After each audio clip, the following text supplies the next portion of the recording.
Do you want to feel happier? Do you want to feel more radiant and more alive? Or to go beyond alive and truly feel like you are thriving? That's what I'm here for. Helping you find that best you that you know is in there. It is. And you can start accessing that you today. It's possible. If you're ready for a shortcut to just that, let's work together. Reach out and let's work one-on-one to transform you and your life into happy, into thriving. Reach out to me and book a quick call. It's in the show notes, and let's get you there. Are you really committed and ready? Then let's do it. Personally, I'm the happiest I've ever been thanks to all the practices that I've made a part of my life. You can be too. It is here for you, I promise. You can also access my course, The Youthfulness Hack, which is all about feeling good and getting radiant and all the things I do concentrated in one spot. Go there today and use code AMY15 for 15% off right now, only for listeners of this show. And if you are truly ready to have accountability and live happy, book a call with me today. The world needs your best. You deserve your best.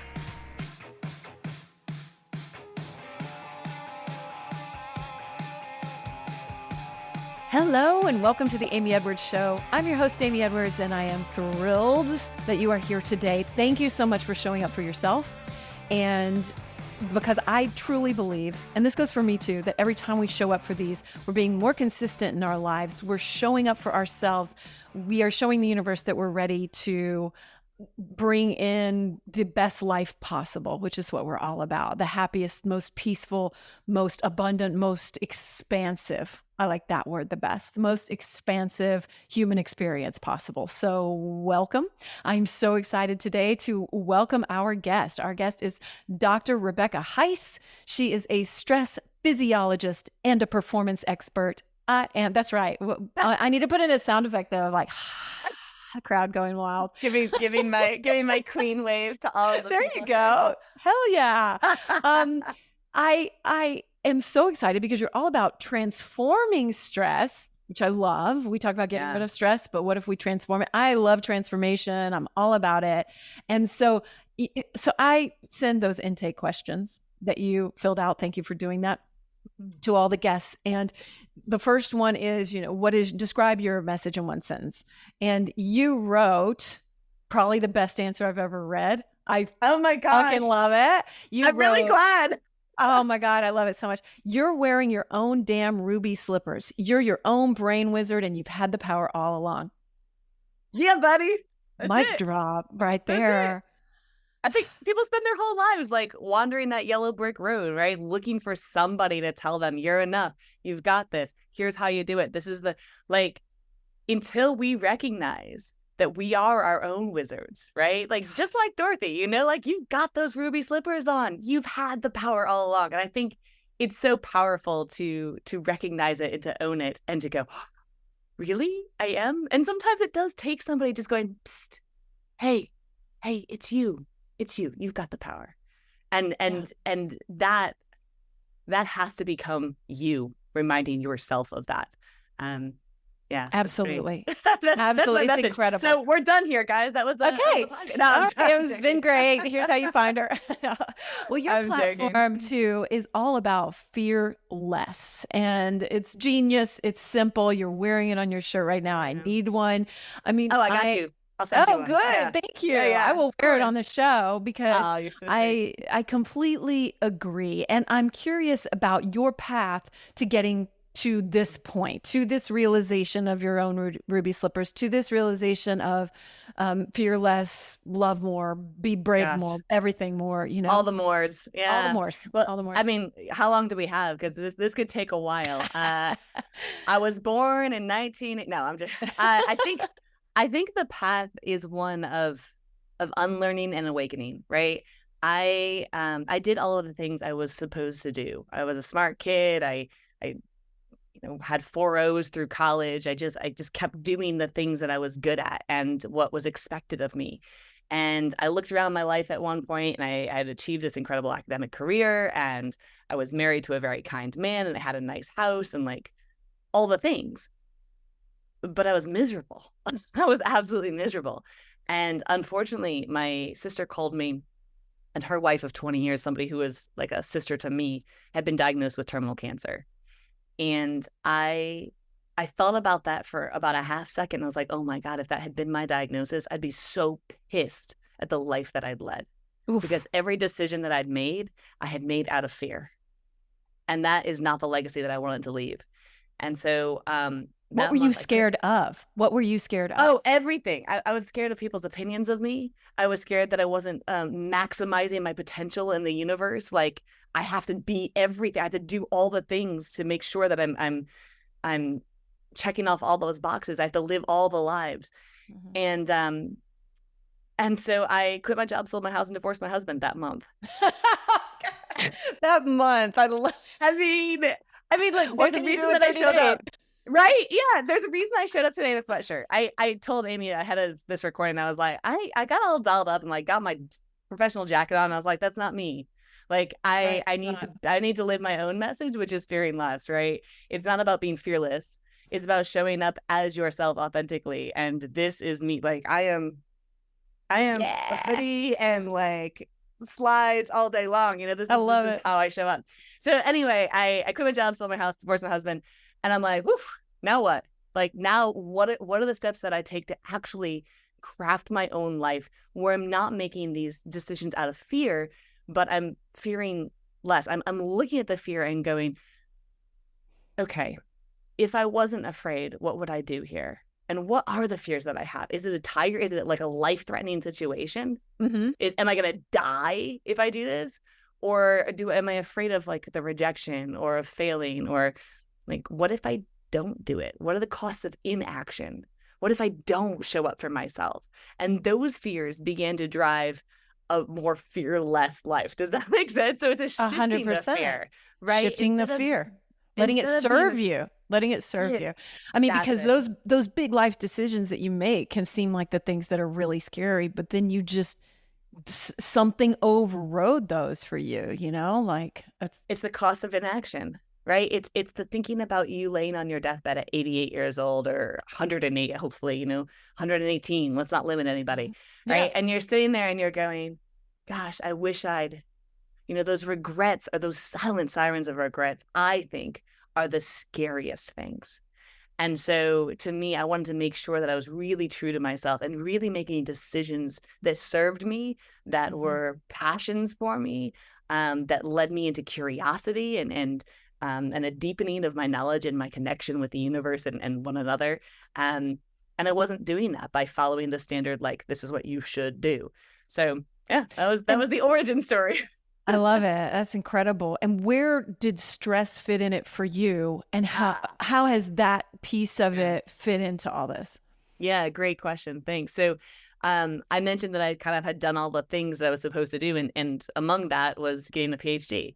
So my PhD was in stress physiology and understanding what the body and mind does.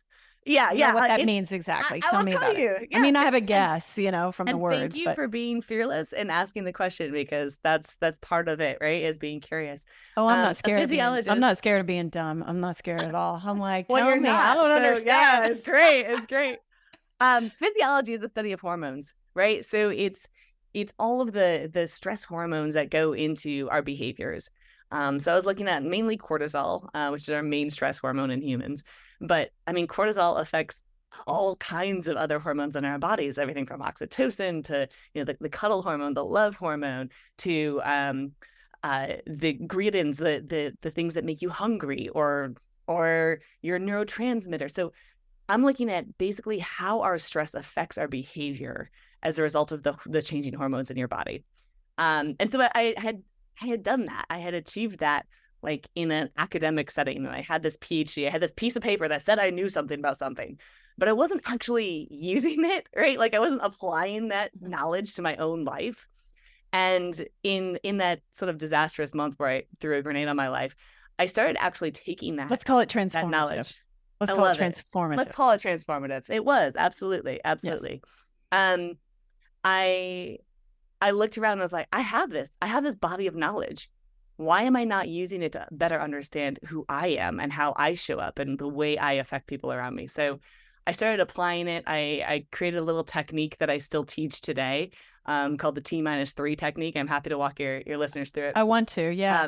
Yeah. Do you think you And were drawn to this because it's like subconsciously to studying this? absolutely, I do. Of course I do, because I Mm. think we always teach or learn what we need the most, right? And so I think I desperately needed to understand the behaviors and especially the decisions that I made.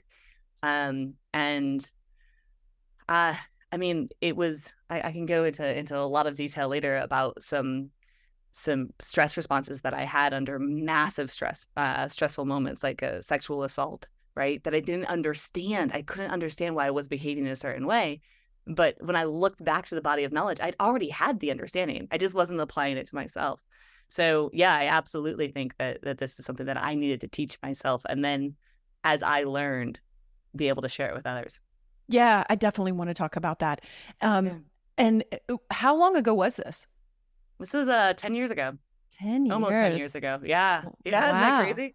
Oof. Happy 10-year. Happy Thanks. decade. Yeah, a lot can go It's by wild. in a decade. A lot can It's go by in wild. 30 days there for you. It Anybody. sure can. Yeah. I mean, really. you are your own wizard. Things can change overnight. That's right. So let's talk about this transformation of stress. I want to talk about cortisol. I want to talk about the Sure. T3, and I want to talk about the way it manifested for you with sexual assault and how you have transformed that. So where would you like to start? Because yeah, I mean, let's start with T-3. That's the simplest place to start, probably, because that's the transformation of stress and fear into something that's like a fuel for you. So T-3 is really, it's a simple 3-step process, right? Okay. And it starts with understanding that our brains aren't built for this world. They're built for the world of our ancestors, right? They're built for this world where there were tigers and lions and things that were going to kill us. And so our whole stress response is built for 3 minutes of screaming terror across the savannah, right? After which, after which you're dead, or you've outrun the tiger, right? Like one or the other. But of course, that's not the world that you and I live in, right? We've got the pings, the dings, the things coming in constantly. We're like, oh my gosh, that person, I got to get back to them immediately. They're going to think I'm we've got this constant just bombardment of stress. And what we do is we ignore it, or we push it aside, or we try and reduce it. And the lesson that I learned is if we don't name it, if we're not very conscious of that stress, it just amplifies, right? And so the first step in T-3 is setting a 3-minute timer and stressing out of your gourd, like allowing yourself to feel it, allowing your heart rate to come up. I recommend like go for a run, go for a quick jog, do some jumping jacks, like get your heart rate up because you're in this heightened physiological state. And if you've ever been in that space where you're like really stressed out about something and Amy, somebody's like, just calm down. Right. What? You're ready to punch that person, right? You're that's like sprinkling. Just calm down. That's like sprinkling extra stress dust on top of it or something. That's exactly it. Exactly it. Like you need those 3 minutes to really lean into the stress. And again, if you're not thinking about it, it's like I tell people all the time, like don't think about pink elephants. Right. Amy, stop thinking about things. Stop it. And the more you try and like, I don't want to think about it, I don't want to stress about it, the more it's going to continue to like haunt you as those pink elephants do. So 3-minute timer to start. 2, the second thing is to take then 2 physiological sighs, because if you have absolutely stressed out of your gourd for 3 minutes, you're going to be kind of exhausted. That's good. You've outrun the tiger, right? You've signaled to your brain that you've now outrun the tiger. Like, that was a close one. All right, then you're going to take 2 physiological sighs. And these are a type of breathing that we've shown in the laboratory to reduce cortisol instantaneously. That's really powerful, right? So you breathe in through your nose as deeply as you can. When you can't take in any more oxygen, you open your mouth and you kind of get those last little sips in, count for 1, 2, and then exhale through your mouth. Okay. Do I need to be louder? Should I be louder? No, you're good. If you do 2 of those, I promise you, like your audience, you want to do one together right now? Yeah, let's do it. Yeah. Yeah, because you'll feel it. All right. So just kind of notice how you're feeling right now. Yeah. Yeah. All right. So into the nose. Here we go. Open.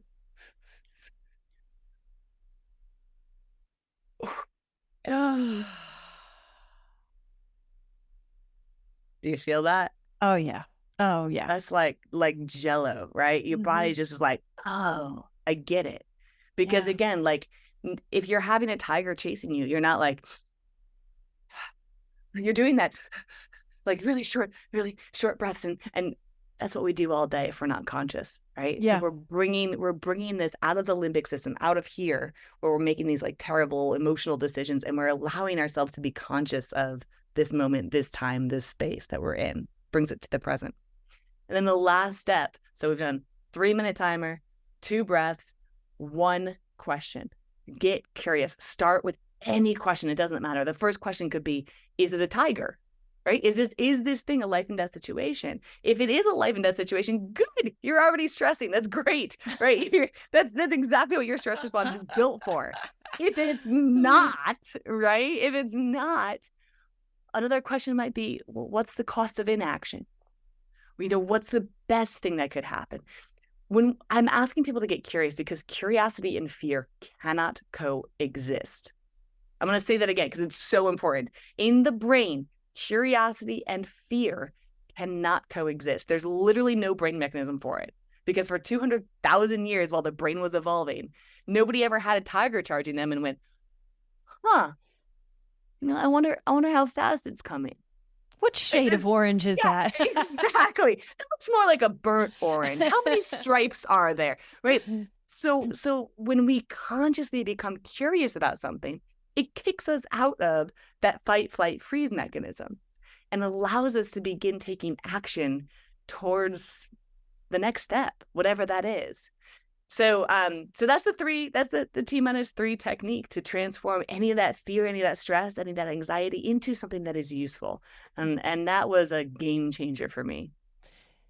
That is so useful too in stressful situations that we may not recognize as stressful, like someone that is disagreeing with you, let's say politically, and just even understanding that curiosity and fear cannot coexist, right? Yeah. So absolutely.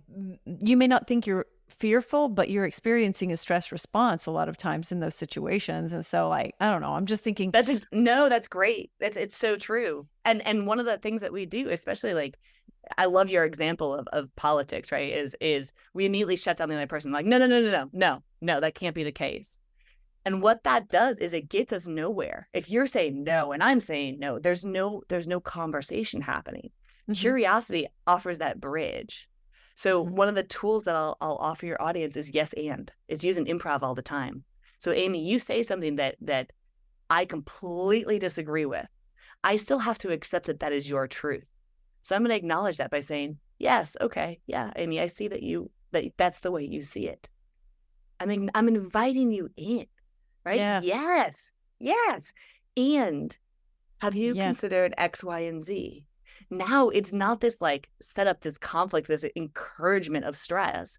It's let me invite you in. And then we're just kind of dancing, yes and. It allows for people to see different perspectives. I love that. Have you taken an improv class? Never properly. I've been thrown into the middle of a couple improv situations, which has been it was a good test of T-3. I can tell you that much. I was bet. Doing some breathing in the moment. But yeah, it's a phenomenal test for life, honestly, I think. It is. I have not taken one. I've taken some acting and I've been nervous about improv, but I've wanted to. And I read somewhere along the way when I was looking into it, I think I signed up for one and then the pandemic happened and I was like, it's not in person. So I didn't. But they say that it improves your entire life, and especially business and things like that, which I can which what you just said is a good example of that. Yeah, I agree. I think, it's going with that situation. It's flowing with it rather than setting up all these blockades and having the fear take hold of you. Yeah. I don't know. Maybe you've encouraged me. You've inspired me. I'll have to sign up Let's now. take an improv class. All right. Accountability partners right That's here. That's right. Where are you? I forgot. Toronto? Oh, I'm in Greenville, South Carolina. South Carolina. And there's a great troupe there. I'll give a little shout out to them. So I will have to sign up. Awesome. Yes. All right. Well, can we talk some about how you discovered this and then the sexual assault that I'm sorry to hear that you experienced? Yeah, no, I think that it's really important to talk about. And this is something that, you know, I am very lucky in that I consider myself a statistic. I'm a statistic. There's 1 in 7 women that are sexually assaulted, and mine was not as bad as it could have been. Now, I've had multiple assaults throughout my life, and it took me until the last one, when I was 35 years old, until I finally applied the science that I had been studying for decades to my own situation. And it's that when we talk about stress, we typically talk about fight or flight. And that's what we teach women to do. Well, you fight. Here's the self-defense class. Here's here's the way you hold your keys. Here's how to run away, like get out of the situation. What we don't teach, and that's in part because we didn't even study it until the 1990s. Women weren't included in stress studies in academia until 1990. And so we didn't even realize that women have a very different response to stress, especially sexual assault, specifically sexual assault situations. Our best strategy is the freeze response. Now, when I say strategy, I'm not saying that women are sitting there thinking about like, okay, I should do this, I should do that. This is a physiological response. The same way your heart starts beating faster, you don't have control over that. You don't have control over the fact that you freeze. And what a freeze response looks like, and this happens in 70% of sexual assault cases for women. 70% of women freeze. It looks like this. Sitting there with a smile, it's freeze and appease. Now, when you think about this evolutionarily, and I'm not trying to insult women, we're very strong, we're very fast, we're all the things. However, biologically, females tend to be less dominant physically. So fighting is usually not a great option. Fleeing, usually not the best option, probably not as fast as that man. So the best situation for survival is freeze and appease. And kind of get through it, just get it over. Get through it. Like I have personally experienced that too. So. And this is I'm so sorry to hear that. And the one of the worst things I think is that, well, there's a couple things. One, afterwards, because women aren't taught this, they have this secondary victimization because they go back and then they say, why didn't I? Why didn't I do all the things that I was supposed to do, right? Why didn't I fight? Why didn't I flee? Why didn't I? And then what do? We re-educate women. We say, well, go sign up for a self-defense class so this doesn't happen again. The reality is our brain has recorded that as a success because you survived. And so now it's more likely to freeze the next time and the next time and the next time, instead of educating men, hey, this isn't consent. This is a freeze response. And you have to be really, really careful because men are, listen, I'm married to a wonderful man. I love men. I don't have a thing, like, I don't think you guys are predators. I don't think you're evil. However, your brains are literally wired to be over-perceptive for sexual intent. So you are more likely to think women are into you than they are. Like, that is biological. It is not just you. That is a biological phenomenon. And so this sets up a really dangerous situation, right? Where men are over-perceiving sexual intent and sexual interest, and women are sitting there freezing and smiling, and we're not talking about it. So thank you for giving me the platform to discuss this, because I think it is so very important that not just women, but all genders hear this and can give themselves some grace and give themselves some education to make sure that they understand what their body is doing. Oh, man, yeah. I have 2 daughters. So, yeah, I mean, like, that resonates with me in many ways. And it's really important to talk about what is our cortisol doing? What are our stress hormones doing in those moments? Yeah, I mean, they're through the roof, right? They're absolutely through the roof. And what that is causing is, it's called, oh gosh, see, there it is. I was having a response. I'm like, what is it? I'll cut that out. No, please don't. It's fine. It's called tonic immobility. And when you reach this threshold, and we used to do this with birds, forgive me, I'm not an evil human being, but like, if you release a bird, if you've captured a bird and you've tagged it or banded it or done whatever you need to do with it, and then you throw it in the air, you've probably seen this in movies, like people throwing doves in the air. they will fall out of the sky. They will drop like stones because they're in a state of tonic immobility. Their cortisol is through the roof. They're like, they can't. They're frozen. Actually, Yeah. they're frozen. Yeah. And so you can't throw them. You turn them upside down on their backs in the sand or wherever you're releasing them. And then you step away. And you can set a timer. It takes sometimes 10 minutes or more for the birds to actually move. And that state of tonic immobility is your cortisol going, dude, this is a bad situation. Like, you cannot escape. Just play dead. Do the best you can to survive. Why can't we control that?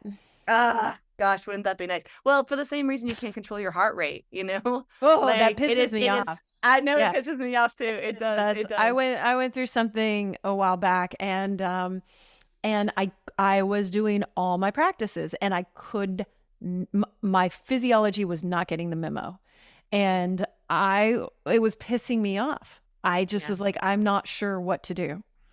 You're fighting 200,000 years of evolution, right? You're fighting. I mean, that's what I tell people. Like, I microdosed for a month. Yeah. It helped. Well, that actually probably, without like, okay, I'm not a doctor. I just play one on TV. I am a doctor, but not like the helpful kind. Is right. Is that's actually a pretty. It helped. The best. It helps. Yeah, the best way around it, without prescribing it to anybody. But that's it's incredibly frustrating to when you're sitting there and you're like, but I've done all the things. I've checked the boxes. I've done the work. I've read. I've been curious. I've gone through it. And I think part of this practice that we miss is the release, the letting go, the saying, I am just a creature of biology, of millions of years of stardust and atoms coming together. And this is part of the experience. And one of the most helpful things for me in reframing this has been there was a study done in 2013 looking at a large swath of Americans and asking people what has led to the most meaningful, purposeful lives. And across all the data, the resounding highest correlate was stress. And I was like, well, we got that wrong. That's something screwed up. And no, it was past stressful events, current stressful state, and even future worry and anxiety were the strongest correlates to a purposeful, meaningful life. I don't understand. Yeah. So wait. So full pause there. Let me help you with this, because I had the same reaction. I was like, this is wrong. They screwed this up, right? Like, we got this doesn't make any sense. But the more I thought about it, and I picked up on this research. This is my research, so I'll ask your audience to participate in the research here. So, if you will, think of project, an accomplishment, something you've done that you're incredibly proud of. Okay. You got it? Yeah. Now go back in time to when you were in the middle of doing that project. What was your stress level on the scale of 0 to 100? Yeah.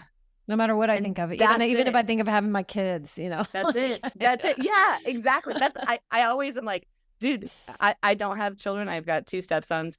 But I don't have any biological kids. And I look at people that have like 2 or 3 kids. I'm like, you didn't quit after the first one? Like, what is going on? Wow. That's brilliant biology going, no. This too adds purpose. This too adds meaning. And so instead of thinking about like, my life is good in spite of the stress, the free frame there is actually, no, your life is actually good because of the stress. Stress is a barometer for how much you care and how engaged you are and how meaningful and purposeful the work is that you're doing. And that shift has been an absolute transformative thing for me. That's the transformation. That's the transforming stress. Oh my gosh, I'm stressed out of my gourd. Awesome. Like, how do you apply that to your situation of freeze with the sexual assault? Or do you? Yeah. So I think I want to be really careful here, because I will never ever wish that upon anyone or anything. I don't think there's no good of trauma, right?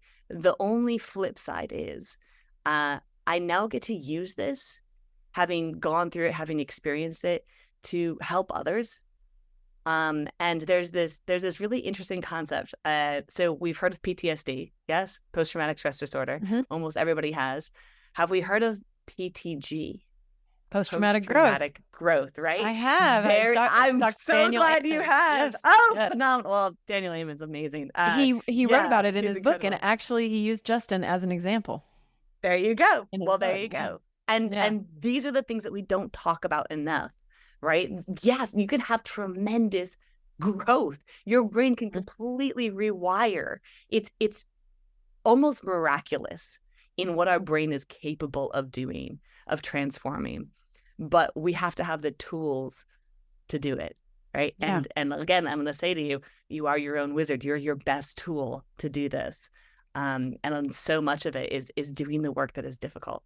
So for me, in these, to answer your question directly, I have the privilege of a platform. And so I've been able to reach a lot of women and a lot of men, honestly, who have needed to hear this message. So it's been quite purposeful and meaningful to me. Absolutely. You've been able to transform it. Are you ready to up-level your pleasure practice?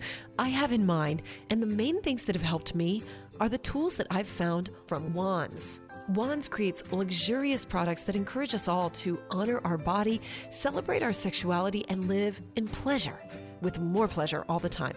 One of my favorites, if you listen to this show, then you probably already know, is the Cervix Wand. Wands has trademarked their #1 best-selling glass pleasure wand. It's for vaginal and anal de-armoring, and it's designed for cervical and G-spot stimulation. And let me tell you, it's incredible. It's helped thousands of women become more connected to their bodies and their pleasure, and supports them to heal pelvic pain through self-yoni massage, and helps awaken more pleasure. Just recently, I've ordered the Venus wand, another trademarked wand from Wands, and it's designed to activate and awaken the G-spot and more. Also, don't miss one of their new offerings, which are free bleed blankets that can be used as waterproof intimacy blankets. They have a beautiful selection now available. But take a look around at wands.com, that's WAANDS, because they have a huge selection of incredible items like yoni eggs, crystal pleasure wands in amethyst, black obsidian, anything that your heart desires, and so much more. Check them out at wands.com, that's WAANDS.com, and use my link in the show notes to get 10% off, or simply enter my code Amy Edwards at checkout. Again, that's WAANDS, wands.com. Y'all, I have started using higher dose products, and I am such a fan. You know, I don't put anything on this podcast that I am not 100% completely behind. And I have a special discount code for you for all higher dose products. I'm so excited. If you don't know, Higher Dose is a wellness company. They have wellness tech products, they have tools, they have supplements, and they have body care. They have so many things that are hot right now too, that are really biohacking and up-leveling our lives at home, which is really cool. They have an infrared sauna blanket. They have an infrared PEMF mat that I'm so excited to be sharing about soon. One of my favorites though is the red light face mask. It stimulates collagen, it activates glowing skin, reduces fine lines, regenerates cells, and it's soft. It's not like one of the hard plastic ones, so you can kind of move it around on your body, which I've been doing, and I am seeing amazing results. I am absolutely addicted to it. I use it every single night, and I'm using it in conjunction with one of their other products, the Glow Serum. And I'm very picky about what I put on my skin, and I am loving the Glow Serum. It's specially formulated to plump and hydrate and stimulate radiant skin, which that's the goal.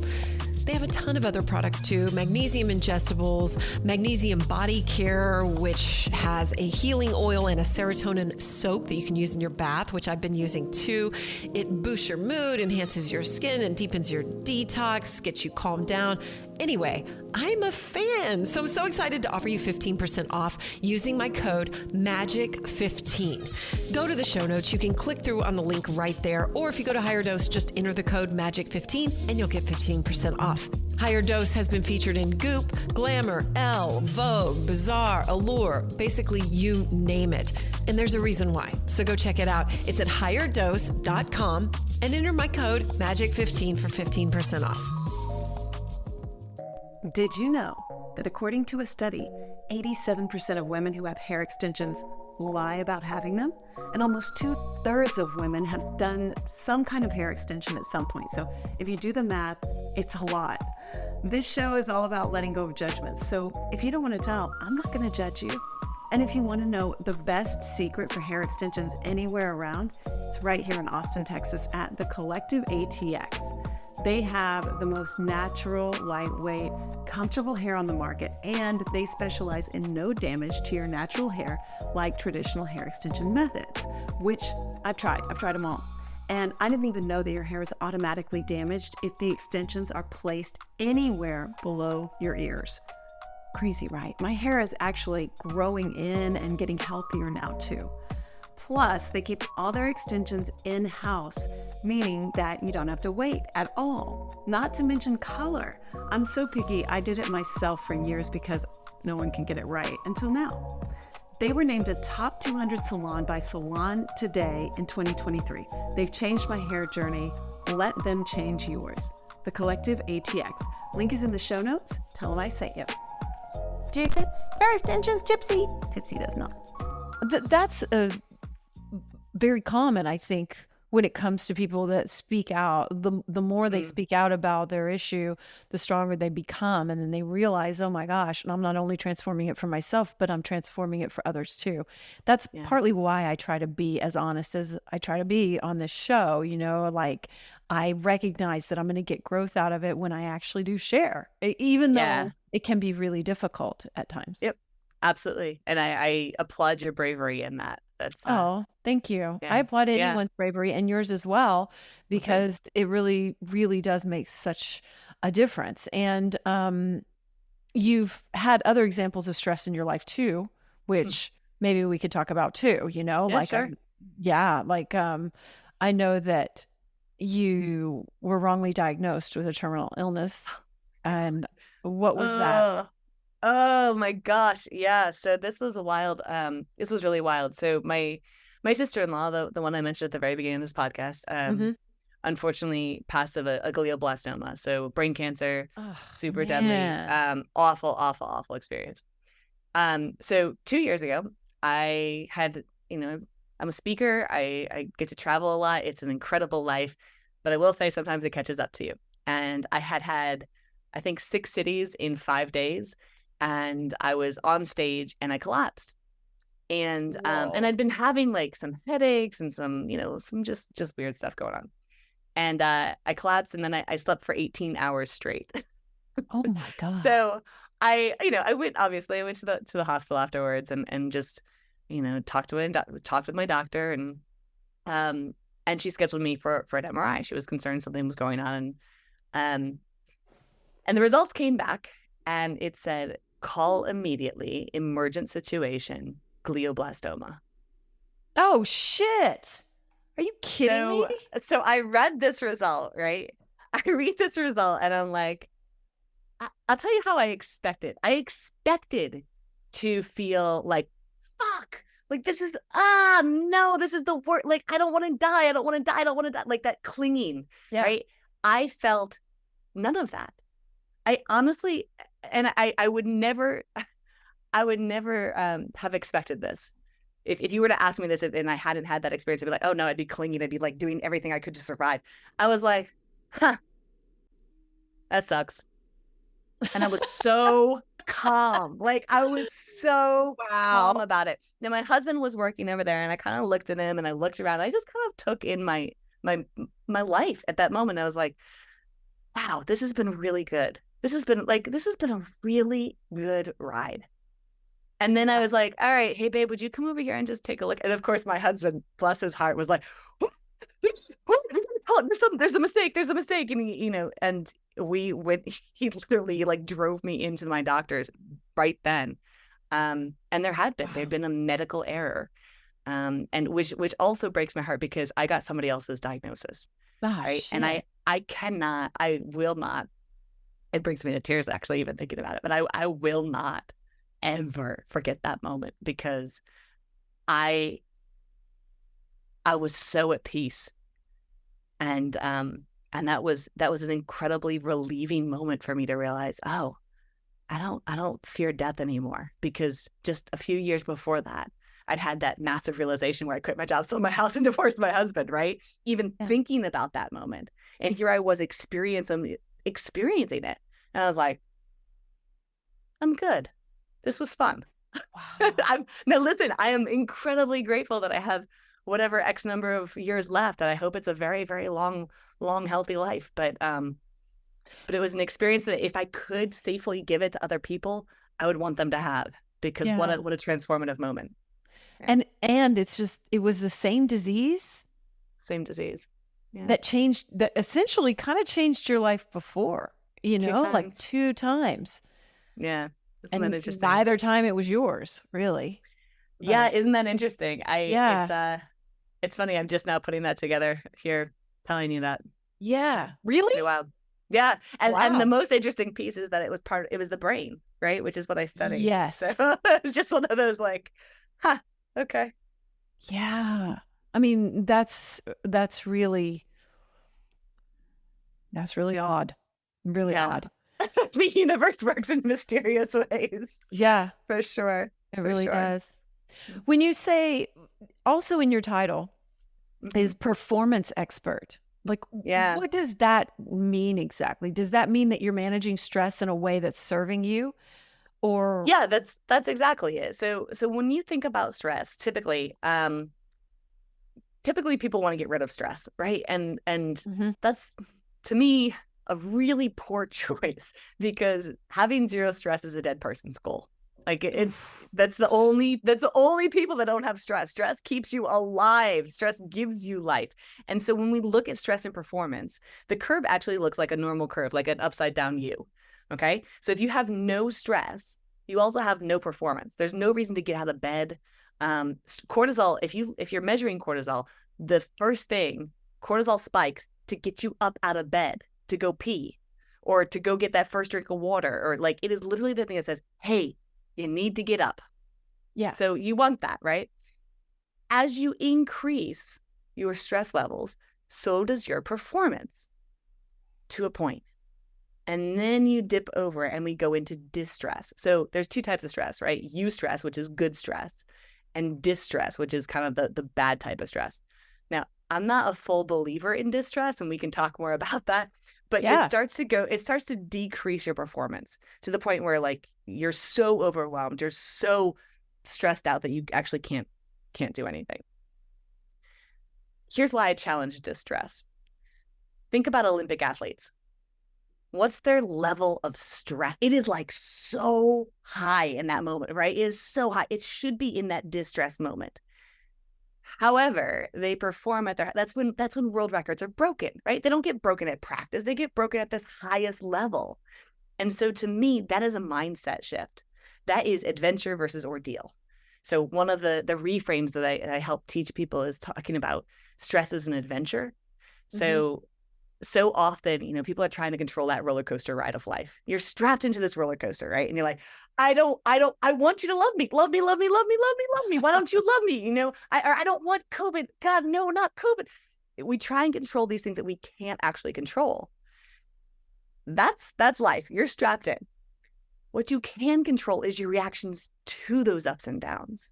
And that's where I say you're your own wizard, right? Like, that's where you get to say adventure or ordeal, because hormonally, biologically, if you look at the physiology of excitement and you look at the physiology of stress and fear, they are identical, right? Like, they're exactly the same. So your body is having this response.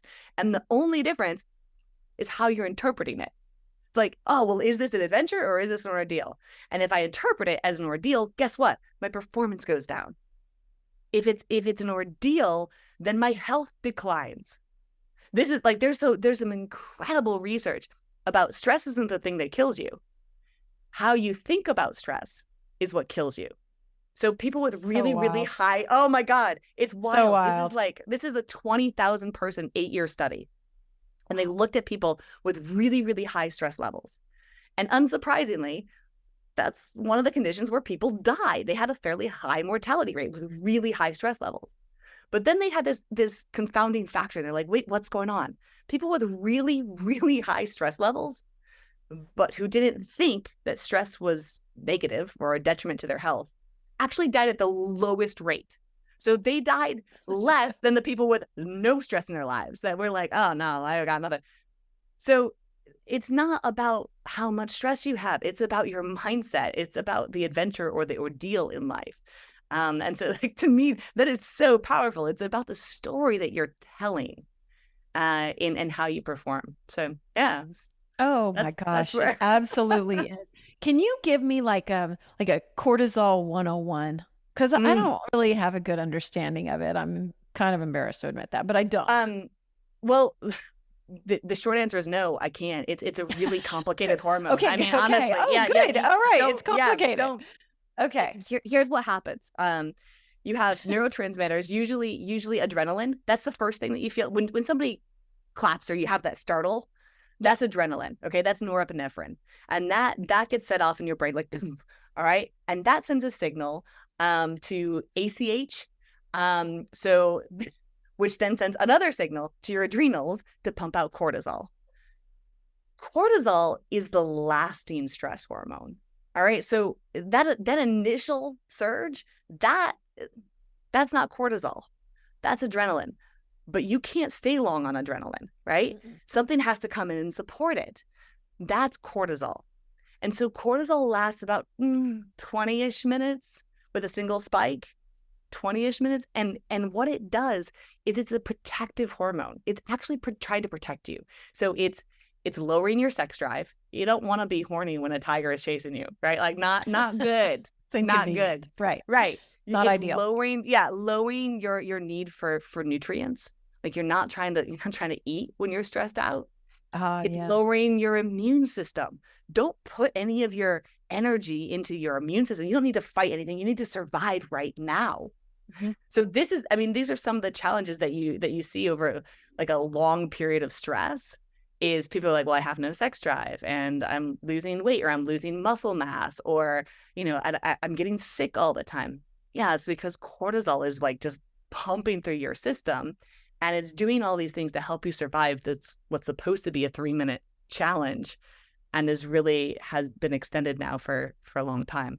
So cortisol is a remarkable molecule that interacts with pretty much every other hormone in your body. And is really useful, right? It increases during exercise, and that's good. You want cortisol when you exercise. So I think, doing a simplistic 101 of like, okay, cortisol is bad, and here's all the reasons that it's bad. Well, yes, and cortisol is good, and here's all the reasons that it's good. It's a complex hormone that interacts with a whole bunch of others, but the quick response is that it gets triggered in your adrenals. It helps you, it actually layers down fat as well for long-term storage, which is another reason that people like under stress, you get this cortisol belly right around here, this little inner tube. That I know. I recognize, I study this stuff and I'm like, oh, hey, stressors. And again, it is doing all of this in the context of helping you to survive the challenge. So cortisol is really about, it's about unpredictability and helping your body prepare for that unpredictable. We don't know how long this is going to last. We just got to make sure we're shutting down everything that's not serving us in the moment and ramp up everything that is. So you get that massive blast of sugar from your liver into all of your muscles so you can run faster or you can punch harder. But again, you're elevating your blood sugar now. So now you're setting yourself up for diabetes. Like there's all kinds of like long-term unintended consequences of cortisol in the modern world. I don't know if that was useful to you or not, but so useful. No, that's okay. so interesting. So then what do you do? You've got your cortisol belly. Like what? Yeah. What do you do? Do you implement T-3 on the reg? Or? Yeah, yes, on the regular. When you're feeling that stress, again, it's not getting rid of it. It's playing with it. Right? It's saying, oh yeah, I see you. We're going to go out run the tiger right now. Because those things, like that exercise in that in those 3 minutes, the identifying it and going, hey, I've outrun the tiger, gives your body permission to go back into the parasympathetic nervous system where it's like uploading all of your like, oh, good, let's increase immune response. Let's increase sex drive. Let's, we're okay now. Instead of staying in that constant state of the sympathetic nervous system, which is just everything turned up and heightened and going, oh my gosh, I'm going to die. What can I? Yeah. Yep. How does it look for you now? Like, what do you notice in your own life? And when that fear comes up, or do you just have it on lock to do T-3 to really live in that stress, then let it go and live that process?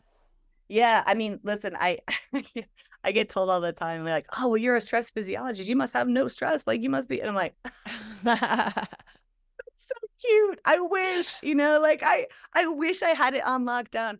I think I'm definitely more aware, and I think that's key, right? I'm definitely more aware of it, and I know what to do in those moments. So I've trained my body. It's not, you're not gonna want to go work out. You're like, I can't, I'm so stressed. The last thing I need to do is lay down and take a nap. That is the worst thing. It's exactly what you need, right? So I think I've trained myself to be a little bit more cognizant of those moments and allow the switch to happen and get myself into those habits of T-3. It doesn't mean it doesn't catch me by surprise sometimes. It doesn't mean that I have got it on lockdown. I'm just thinking 2 days ago, I was like in this all day rager, just like, just really stressed out. And finally it was like 8:00 at night. And I was like, back. What do you even doing? And I went for a 6-mile run at 8:00 at night. And I came home and I was like, everything's better. Like, everything is better. Sometimes how important is exercise then? Like, is huge. that the trick? Is massive. It's massive. It's massive. And I say, like, I said 6-mile run. I don't care if you get out for a walk around the block.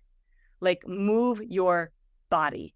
Stand up and just have a dance party. I'm a big fan of dancing. Music will shed cortisol. Crying sheds cortisol, right? Allowing your body to feel. Yeah, right? Great. Yeah. So allowing your body to move, to feel, to exist where it needs to exist is huge. I'll just give another practical. I keep something called a disaster diary.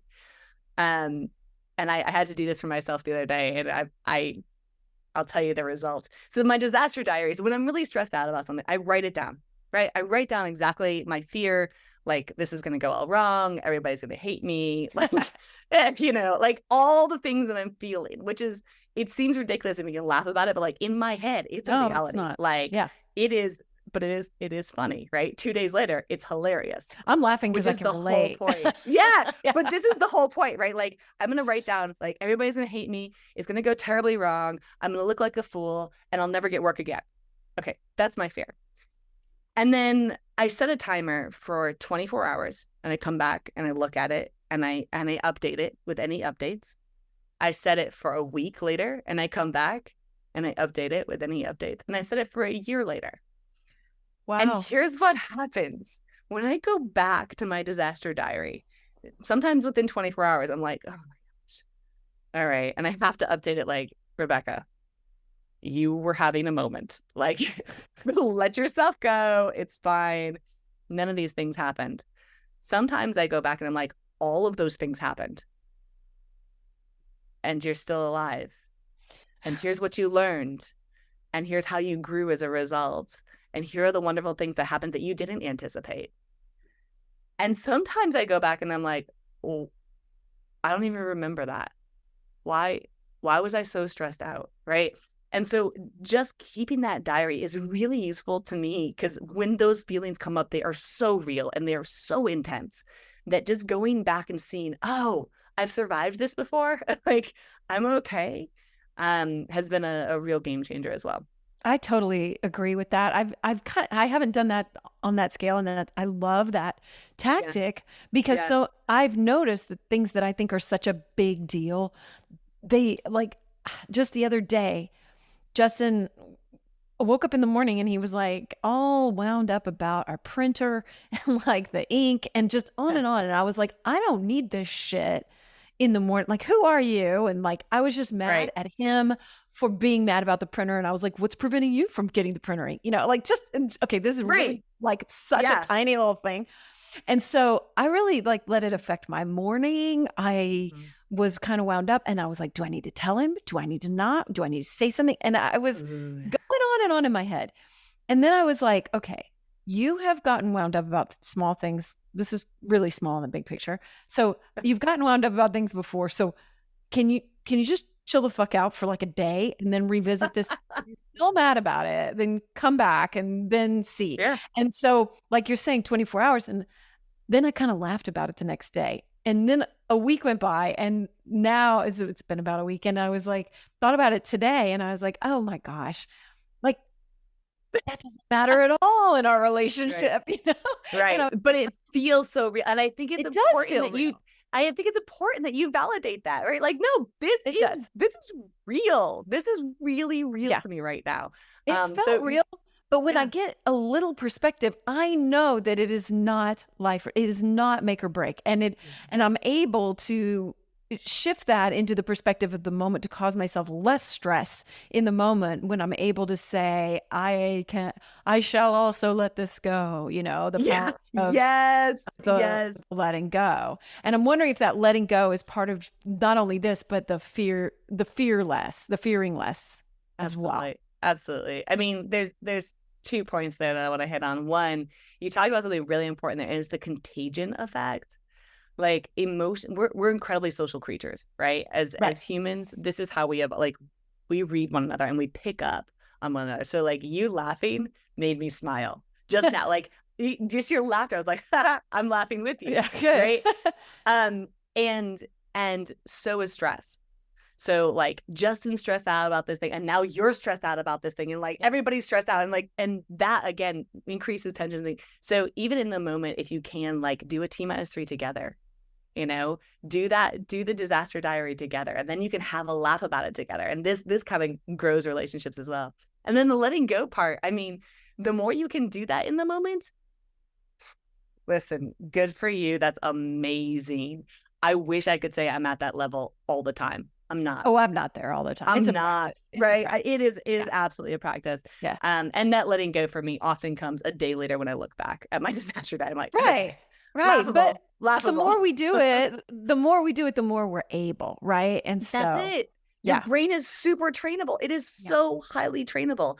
And so the more you wire those neurons together by repeating those behaviors, the more instantly they'll fire. The neurons that wire together fire together, right? That's So the more you do that practice, the more easy it is for your brain to go, I know what's going on.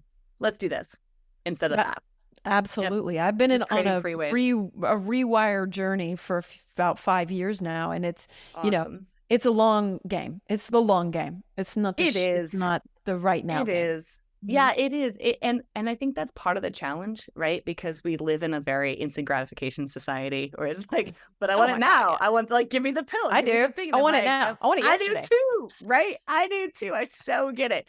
And what better thing to do for yourself? Like, if you're investing in health food and you're investing in exercise and you're investing, like, invest in this. This is the biggest game changer. And I'll give the example, if you're in doubt if you can do it. If you drive a car, that's miraculous. You think about the first time you drove a car, right? Your hands are 10 and 2. And you're like, oh my gosh, I have to pay attention to street signs and pedestrians, and there's so many things going on. And like today, you drive one hand on the wheel, leaned back, talking to your cell phone, adjusting your podcast, screaming at the kids. You're not paying any attention. And that's incredible, because you've trained your subconscious brain to do a complex, like, ever-changing task.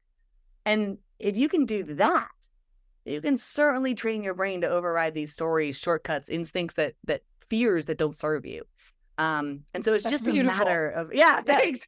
Yeah, I mean, we can do this. We can do this. Your brain is incredibly capable. We can. And just even adopting that attitude and being like, I can do this. I can do this. Oh, I can't even tell you. It's the stories, right? It's the stories we tell. It's huge. Yeah.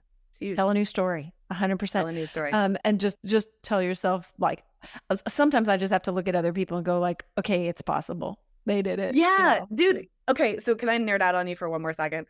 There's a science. Nerd out for all the seconds you want. Go for it. Yeah. So one of my favorite studies, they took a group of housekeepers, right? Split them into 2 different conditions. And the first condition, we told the housekeepers absolutely nothing. In the second condition, we told them, hey, do you know that when you're cleaning, you're actually meeting the Surgeon General's requirement for exercise? That's it. That's the only difference between the two groups. One thinks that they're meeting the Surgeon General's requirement for exercise. One doesn't know anything. All right. They all wear these nifty like wristwatches, which track exertion, heart rate, diet. All of that is factored out of the analysis. And after 4 weeks' time, you see this massive difference between the two groups. The group that is simply told that they're meeting the Surgeon General's requirement for exercise, lower weight, lower blood pressure, lower body fat, lower waist to hip ratio, and a lower body mass index in 4 weeks' time. Amy, I read that study and I was like, you're an athlete. You're an athlete. You're an athlete. Yeah. I mean, it's powerful stuff. And like people are very dismissive of it because they're like, oh, it's just the placebo effect. It's like the story your brain is telling. And I'm like, yeah, it's the story your brain is telling. So we're manifesting all the time based on the stories that your brain is telling. Don't you want to do that intentionally? Like, don't you want to have intention behind those stories? To me, I'm like, yeah, I absolutely want to make sure I'm telling myself the story that I want to experience. So yeah, that's my little science aside. And there's so many of those. There's so many of those. I feel like I've heard other examples of that. That's just that's just incredible. I mean, that's just the power of our mind. And can we take control of that? Are we willing to do the work to take control of that? And be your own wizard. Fuck yes, I am. Yeah. Come on. Everything. Come on. So it just takes practice. And again, it's not you don't flip a switch, but it takes time. So if you had to like boil things down, if somebody said, what's the key to life, Rebecca? Dr. Heiss, what would you say? Presence and gratitude. Yeah, I think that's what I'd say. The key to life. I mean, okay, wait. Like, so let me back up. I was thinking I had to do a short answer, and I'm like, I want to give a much longer answer to this. The key to life, biologically, from an evolutionary biologist, is to have sex, or is to survive long enough to have sex and pass on offspring. So biologically, I am a full-on failure, right? Like full-on failure. My genetics die with me. And that's an interesting thing to have to reckon with, because what that means is that I don't have an instant legacy, right? I don't have a biological legacy. I don't have that immediate, this is what I pour my heart and my love and my soul into. And as a result, I think I've been very conscious about crafting and crafting a legacy, crafting this is Rebecca's mark on life. And for the first half of my life, that was striving, right? That was achieving, that was doing the things I'm supposed to do. And in the last half of my life, it's been being very present to myself first and feeling like, does this feel good? Oh, do more of that, right? Does this not feel good? Question it. Like, get curious. Why not? What's going on? How can you adjust it? How can you because there are things that we have to do. There are, like, you have to have a way to make a living somehow, right? To provide for your family or yourself or something. There are things that are non-negotiable. But most of life is negotiable. And I think that's become part of the key, is realizing how adaptable we are. And if we're present and calm with ourselves, and grateful for where we are, the ability to adapt and to grow within the next challenge and the next challenge is infinite. And so that's, to me, the key to life, I guess, is enjoying yourself along the way.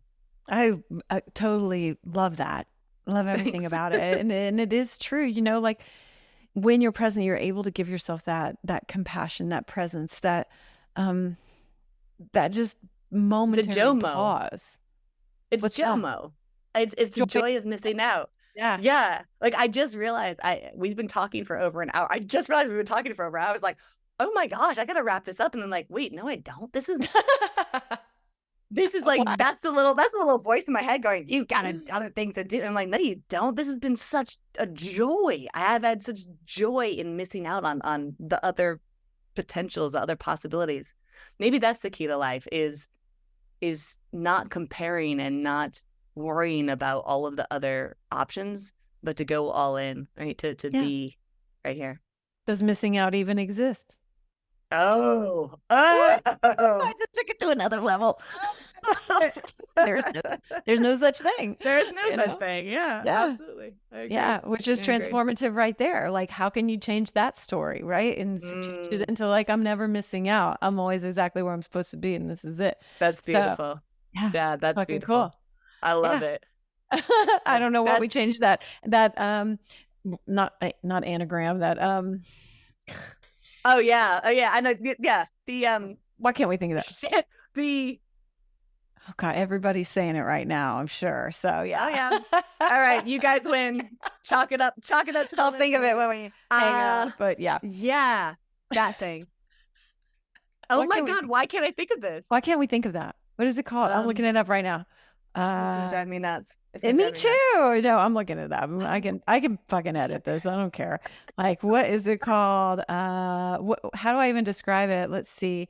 Word Using letters for words made to of represent words. first letters. Holy shit! Why? Acronym. Is that right? Acronym. Yes. Jesus. Now acronym sounds weird to me. Okay, It sounds anyway, weird to me too. we got it. The acronym. All right.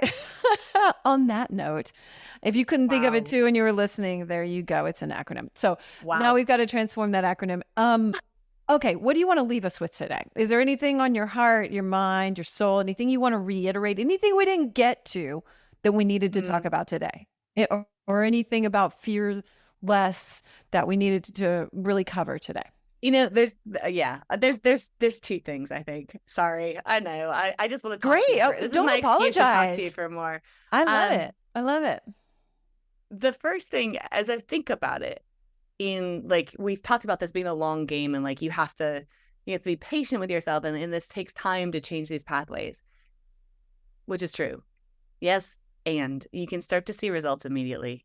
Like I'm just thinking about my favorite talk that I've ever given, and it was also the worst talk that I've ever given. Just to put that out there, it was really, really, really bad. Like it was really bad. I'd been in Charlotte, and I'd given a talk, and it had gone well, but somebody had overheard me, pulled me aside, and was like, "Hey, I know this is really weird, but I have a son. He's 15 years old. They're part of this like big basketball tournament, and they're playing here this weekend, and they're doing really poorly. And these are like nationally ranked kids. These are like the top in the nation, 15 and under teams. Would you just come and give them like 10 minutes of that mindset talk you gave?" And I was like, "Yeah, sure, why not?" Like I'm an old basketball player. I love the sport, and I love talking with kids. I feel like it's really important. So I was like, "Yeah, let's do it." And I get into the room, and it's been a minute since I've talked to 15-year-old boys. And I will tell you, I lost them immediately. I mean, like, I'm rambling on, and they're like, like checking their phones or something. I don't know. It was bad. And I came back, and I saved it just like a little bit at the end. I was like, "All right, listen, here's the 3 things you need to do. Like 3, boom, boom, boom, boom. Go do those things. You got this. Go fight, win. All right." So the coach invites me to go watch this game, and I'm like, it's the least I can do after I just gave them this terrible talk, right? And I'm watching them during the game, and I'm telling you, Amy, these kids had no business winning this game. Like, no business. The other team walked in, and I was like, holy hell, they are going to get creamed out there. And for the first half, they struggled. And they went to the halftime at like down by 12 or something. Like, it wasn't terrible. And they came out. But as I'm watching them, I'm like watching them do the things that I suggest. I'm like watching them do this T-3. I'm watching them reset. I'm watching them change the stories that they're telling themselves after a missed shot, after a turnover. And it was like watching a Disney movie. I shit you not, because it's fourth quarter now. Fourth quarter, and they are up by 8 points with 30 seconds left. And I am full on like mama bear, sweating like in the stands, like I'm going off. And this kid who's been playing the whole time, he comes off the bench with, they had a little timeout, comes off the bench, finds me in the stands. I'm gonna cry telling the story. Finds me in the stands and just mouths me like, "Oh my God." And sorry, I get really emotional about this, because if I had if I'd had that at 15, if I had some of the lessons that I learned, my life would be very different. And I don't wish for that. Like, I'm very grateful for my life, but it was so meaningful to me to see the immediate effect of some of these practices, and that a 15-year-old, sorry guys, but like a 15-year-old boy is noticing this and having the presence of mind in the middle of a basketball game to think and have gratitude. It was everything to me. So that was one thing that I wanted to touch on is don't get discouraged about the long game, because there are immediate things that can take effect. That's an excellent point. And that is 15-year-old boys have got to be like some of the toughest audience around. I mean, boy, my daughter, thanks for saying that, is 14, and she's, kind of got a little crush on a boy. And I'm like, oi. And she's like, he's not responding. And I'm like, honey, he doesn't know anything. He's 15. They don't know. They're so lost. Right. I was lost too. But yeah. Anyway, so no, that's really beautiful. And you're right. Thanks. You're right. You will. It's both. It's both. Yeah. It's a yes and. It's a yes and. It's a yes and. Yeah. Oh, incredible. And then the other thing actually ties right into this, which is, my job now is as a full-time speaker, and so I literally get applauded for the work that I do. Like, if I do a good job at work, people stand up and they clap, right? So that's wild to me. But it hit me the other day. I was like, holy hell, you know how many people are doing incredible work, like really difficult work on themselves, just like at a regular job? Like, this is my standing ovation to all of you out there doing the work. So that's really where I want to leave you, is like, I want to give you the same ovation that you deserve for doing the work for yourself, for the people around you, for your daily job. Like, life is hard. Give yourself the standing ovation that you deserve. And you have one from me as well. Oh my God, we need to start a company that's like the standing ovation. And you send a standing ovation to someone. I'm so in. In. Let's go. I mean, you send it to like your house cleaner. You send it to like people who never get a standing ovation. I literally would give my house cleaner a standing ovation every I would too. Yeah, it's the best. It's the best. I'm with you, because there's a lot of people that do a lot of really hard work that are underappreciated and undervalued. So to all of you, like, yes. We're gonna start our company. I'm standing up. This is our I'm gonna have to like insert a stock sound in there. Standing up, yeah, standing up. Yes, and maybe we just need to like be willing to give ourselves that, because like so many times you're like, no, stop, sit down, stop. Yeah, no, but like being able to receive that, bring it like, on. is some deep work too. Gosh, I'll tell you, it is. I still like I fight the urge to run off stage. Like, I fight it. I'm like, sit there, take this. It's feeding you, and for all of you, like, take that moment. Yeah, that's good. That's a really good lesson right there too. So everybody, I am going to find a sound. I'm going to put a sound in. So just receive it. You didn't like our clapping. Yeah. I'm going to put it in there with our clapping.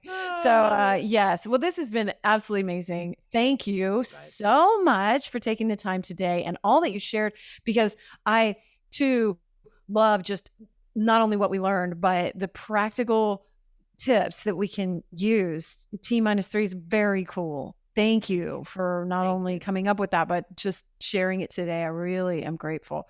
How can everyone connect with you, find you, book you, perhaps to speak? That'd be great. I promise I won't wear the sweatshirt to speak. Why not? Wear it. I like it. Probably. The easiest way to find me is just to go to my website, which is just RebeccaHeiss.com. Or reach out on socials. I am on all the socials, mostly Instagram at Dr. Rebecca Heiss. And yeah, please do reach out, because I'll respond. I read everything. I respond to people. If you have questions, if you have concerns, like, I'm a human being. Like, please reach out, ask your question. I'll do everything I can to help you out. Everything is going to be in the show notes as well, so people should have no trouble clicking through and finding you. You also have Fearless Masterclass. Oh yeah, thanks for telling me that. I appreciate that. Yeah, yeah. I have a whole year-long program that that is pretty much everything that I know. And you can take it over the course of 52 weeks. It is a Fearless Masterclass, and you can find all the information on that at fearlessmasterclass.com. Very cool. And yeah, it's 52 modules, which is insane. So if you're a really insane, crazy person, which I love, I mean, I'm not trying to insult any of you. You can also do it as an accelerator program, and you can do it in 50 days.